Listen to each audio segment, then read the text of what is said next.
पति अभी नहा ही रहा था कि तभी फोन पर मैसेज टोन बजी। पत्नी मोबाइल के पास में ही खड़ी थी, उसका ध्यान फोन की तरफ गया। उसने सहज ही फोन उठाकर मैसेज पढ़ा। Hi good morning baby. किसी बेबी का मैसेज था।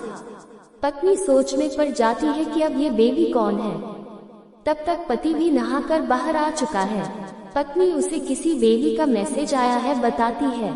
पति मुस्कुरा देता है, फोन उठाकर उस मैसेज का रिप्लाई करता है, hi baby how are you, और अपने काम में लग जाता है। इस रिप्लाई को भी पत्नी पढ़ती है। अब हर पल पत्नी के दिमाग में यही विचार कौंधता रहता है कि यह बेबी कौन है।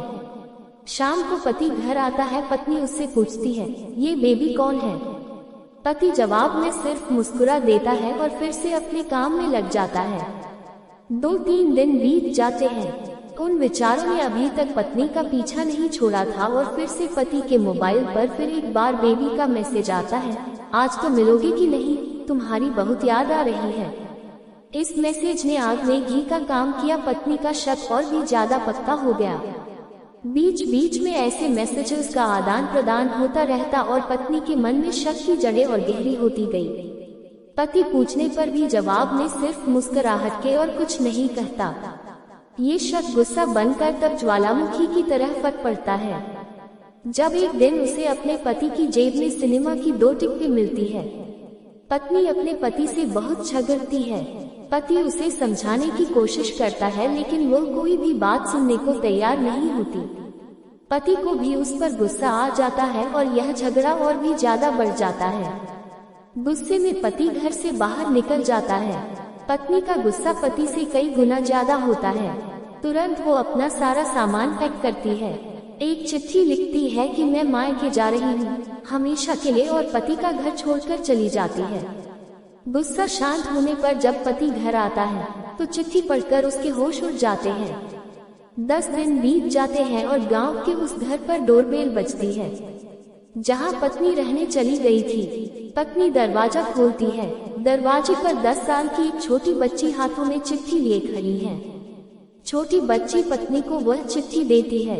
बच्ची से वह चिट्ठी लेकर पत्नी चिट्ठी खोलकर पढ़ती है, डियर वाइफ, जिस बेबी की वजह से हम दोनों में इतने झगड़े हुए और तुम हमारा घर छोड़कर यहाँ चली आई, यह बच्ची जो अभी तुम्हारे सामने खड़ी है ये वही बेबी है। अनाथ आश्रम की एक प्यारी बच्ची इसी के साथ में बातें करता था, सिनेमा जाता था।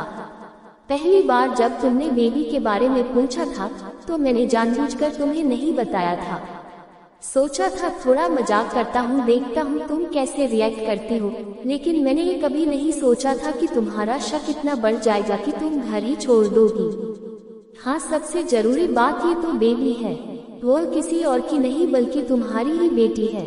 रुको, अपने आप को संभालो और आगे की बात ध्यान से पढ़ो। हमारी शादी के 2 साल पहले की यह बात है। तुम अपने कॉलेज के लास्ट ईयर में थी। तुम्हारे प्रोफेसर ने नोट्स लेने के बहाने तुम्हें बुलाया था और तुम्हें चाय में एक नशीली दवा खिलाकर ना करने वाला काम किया था। इसमें तुम्हारी कोई गलती नहीं थी, लेकिन कुदरत ने अपना काम किया और तुम्हारे पेट में इस बेबी को डाल दिया। काफी प्रयास करने पर भी अबॉर्शन नहीं हुआ तो तुम्हारे घर वालों ने समाज के डर से तुम्हें 6 महीने तक घर में ही रखा। तुम्हारे पिताजी खुद एक डॉक्टर है, इसलिए यह बिन मांगा बच्चा बड़ी आसानी से बिना किसी को कानो कान खबर हुए इस दुनिया में आया। भविष्य में तुम्हारी शादीशुदा जिंदगी में कोई प्रॉब्लम ना हो, इसलिए तुम्हारे पिता ने इस बच्चे को गांव के एक अनाथ आश्रम में छोड़ दिया। ये बच्चा मतलब यही बेबी जो अभी तुम्हारे सामने खड़ी है। अगर अभी भी विश्वास नहीं हो रहा है तो इस बच्ची के गाल का वो तिल देख लो जो शायद तुमने उसे आखिरी बार रोते हुए देखा होगा, या फिर अपने पिताजी से पूछ लो। पत्नी जल्दी से उस बच्ची को पास में लेकर उसके गालों का तिल देखती है। उसका मन भर आता है, उसकी आंखों में आंसू आ जाते हैं, लेकिन अभी भी चिट्ठी बाकी है, इसलिए वह आगे बढ़ती है। मुझे पता है अभी भी तुम्हारे मन में यह सवाल उठ रहा होगा कि यह सब मुझे कैसे पता। तुम्हें बता दूं कि यह सब तुम्हारे खुद के पिता ने ही अपने मन में उठ रहे पश्चाताप को शांत करने के लिए शादी के 1 महीने पहले मुझसे मिलकर सारी बात मुझे बताई थी। उन्होंने ये भी कहा था कि अगर मैं चाहूँ तो शादी से इनकार कर सकता हूँ। मैंने तुम्हें स्वीकार किया क्योंकि इस पूरी घटना में तुम्हारी कोई भी गलती नहीं थी। और हमारी शादी हो गई। तुमने मुझे बहुत प्यार दिया, लेकिन तुम्हारे पिता से बेबी के बारे में जानने के बाद मैं उसे मिले बिना नहीं रह पाया। मैं बीच बीच में उससे मिलता था। उससे मिलना, उसके साथ समय बिताना मुझे अच्छा लगता था। कितनी प्यारी बच्ची बिना किसी गलती के क्यों सजा भुगते। बस इसलिए मैं उसे थोड़ी सी खुशी देने की कोशिश करता था।